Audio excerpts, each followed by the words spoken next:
All right. Cheers to the tribe. We went over to Urban Lodge today and did a nice little online growler pickup. Again, always trying to support local businesses. Tomorrow we'll be shooting over to Villa Luisa to get some food from our member Asim. He has a great facility over there, and we would definitely want to get over there and support him as well. So we'll probably share a link to his stuff to do that. Tonight, I am coming to you with our first little nutrition lecture.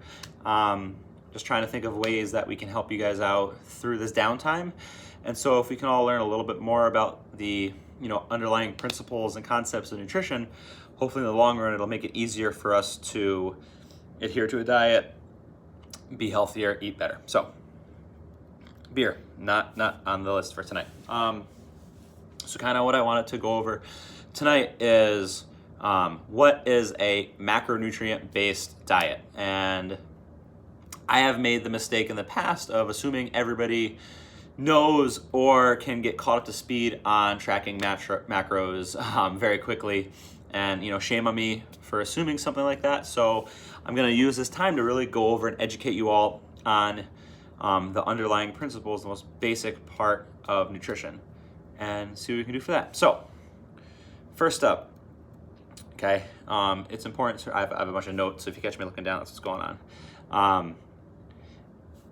When it all comes down to this, your nutrition is about energy and nutrients for life. Okay, if we don't leave that as the main principle, we're missing out. So we need to stop thinking about food as just it makes you fat or it makes you skinny. It forces every metabolic, physiological adaptation in the body to happen, whether it's hair growth, hormone function, energy, and then after that, it's your building muscle, losing fat, things like that. Okay, so if you have a good macro-based plan, okay, you're gonna focus on eating the right amount of foods for your goal, okay, because everybody's goal is different, and then for your needs, because everybody's needs are different. And what I mean by that is you could be trying to lose weight, you could be trying to gain weight, you could be trying to build muscle, you could be training for athletic performance, you could be training for optimal health. So like, for example, Megan is still breastfeeding, so obviously we're gonna make sure that her diet and nutrition plan prioritizes having enough nutrients to maintain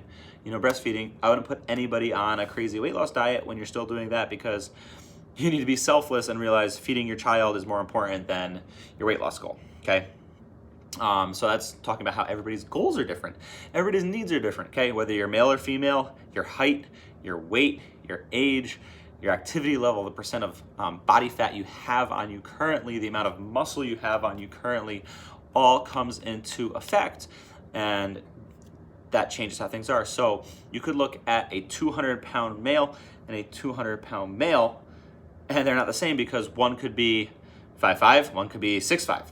Okay, that's a very drastically different. You're gonna see a lot of different numbers between the two. Okay, you could also see the same difference between 200-pound male, 200-pound female, also very different. You could see, that same number of weight drastically different between all people. Okay, and the other thing that's really important is when we look into losing weight, a lot of people think a pound loss is a linear pound loss the same way. False.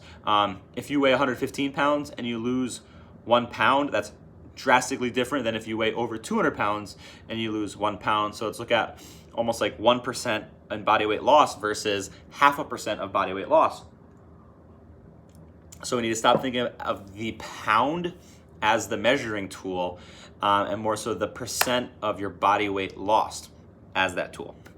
Okay, so that's just to kind of to go over how your goals and your needs should be the dictating tool or dictating factor on setting up your nutrition plan in the beginning. Okay, the goal then is to optimize the amount of macronutrients, okay, between whatever ratio it might be for your goal. Okay, the macronutrients are protein, carbs, and fats. There's 3 of them, and you can eat a different amount of them to get to your calorie goal, and that'll affect what you're going through in your body based off of your goals and your needs. Okay, and then the last part, obviously, we want to choose high quality, nutrient rich foods, because if you're getting protein from, I don't know, McDoubles and chicken nuggets versus farm fresh eggs or grass-fed beef or chicken, things like that, that's not the same quality of life. So it has nothing to do with the protein concept, because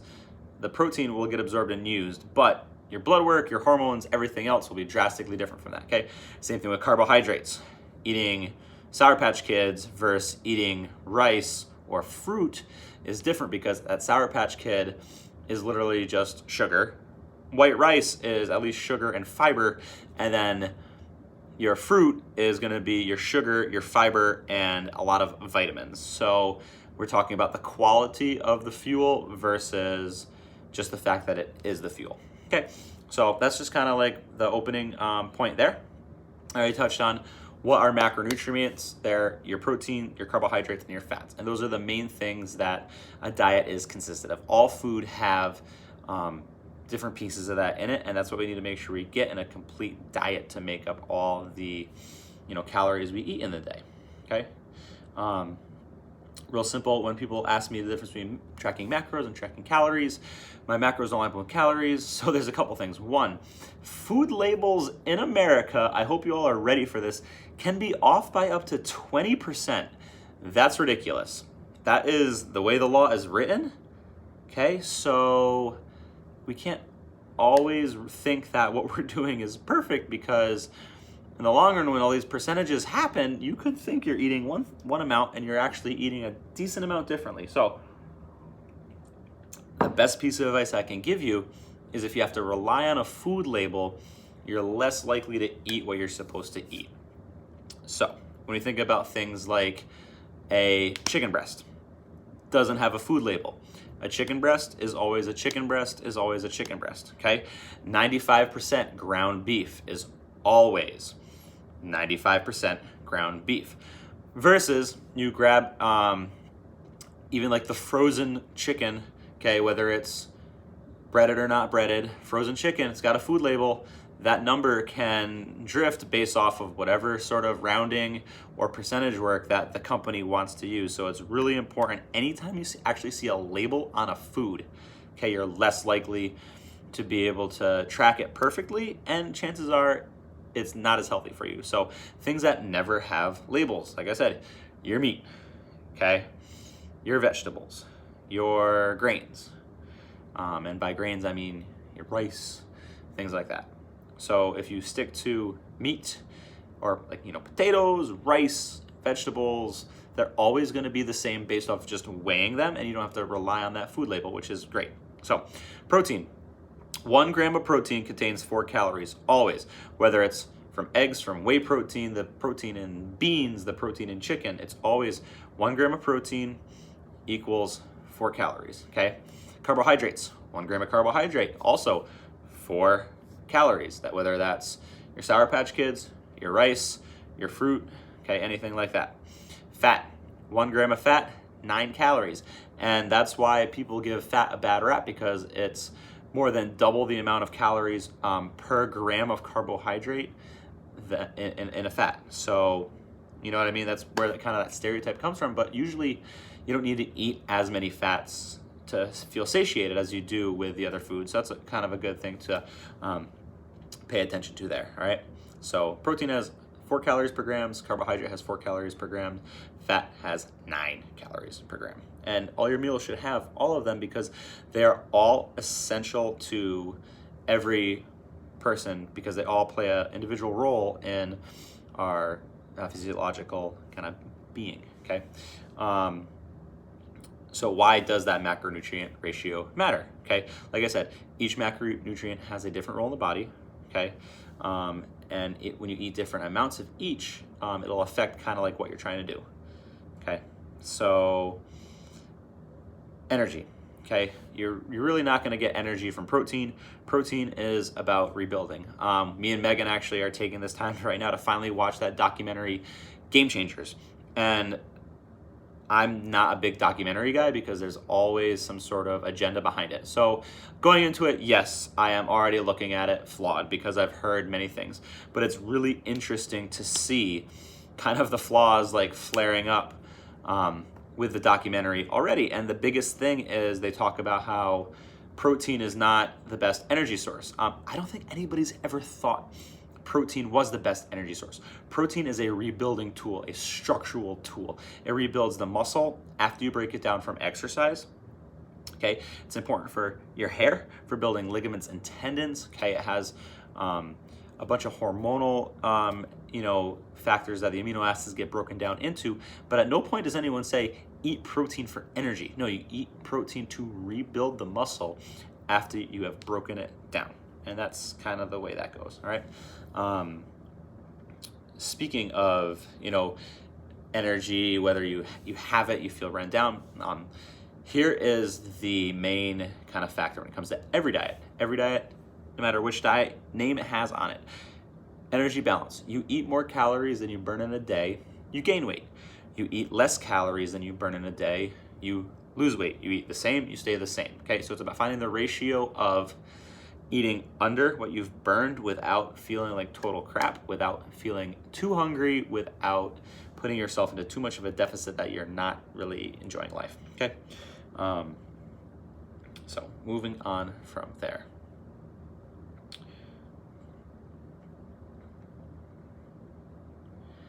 Basically, what I try to find with people is a range of protein that they need.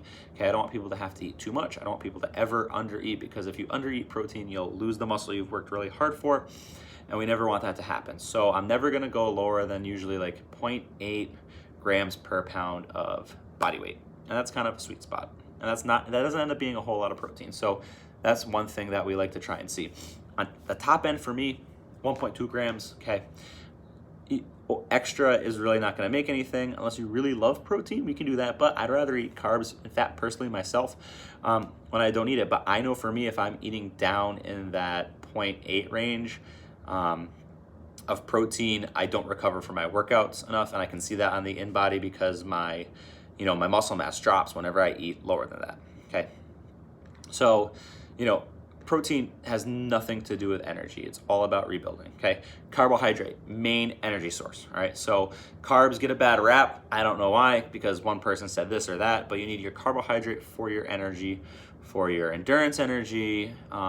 Your glycogen in the muscles are gonna be stored, it feels better, and blood sugar. Carbohydrate has a huge factor on blood sugar. And usually, if you're trying to work out and you feel like crap, it's not because you've undereaten or you're undertrained. Your blood sugar is off, and it's more of kind of like a mental sensation than anything. So that appropriate amount of carbohydrate is gonna help your blood sugar stay where it needs to, and you're gonna feel a lot better from it. So that's one of the reasons why we like carbs, okay? Fat, not as big of an energy source. Yes, it can be an energy source, but the main part of fat is being a healthier person. So it's funny that people say fat makes you unhealthy. I'm going to tell you that fat will make you healthier. It's really important for every hormone kind of function in the body, okay? Your brain, again, skin quality, joint quality, hair quality, things like that. So if you're not eating enough of quality fats, your overall wellness and health will deteriorate, okay? But I'm not gonna tell anybody that you're gonna fuel yourself and be the best athlete in the world off of just fat either. So that's kind of like where I kind of like to sit with that. So, basically what I wanted to kind of go over tonight was the fact that we have those 3 macronutrients. You do need them all, okay? And I'll end with this, all those people. So this is obviously when I got to throw out the tough love. I wrote 80 nutrition plans and mailed out 80 PDFs back at the start of the month, okay? If you never read it, you have a lot of freaking time right now. Go read that thing, all 17 pages. Don't tell me 17 pages is too long to read. We're all adults. You can read 17 pages, and I'm pretty sure like 5 or 6 of the pages are just infographics. So that's that, okay? 2, if we haven't read it, you're gonna go through, and there are 3 pages that 1 page is literally just a list of proteins, 1 page is literally just a list of carbohydrates, and 1 page is literally just a list of fats. So you have a list of which thing to eat for each goal, okay? So you guys, you have a tool to educate yourself on which foods are which item.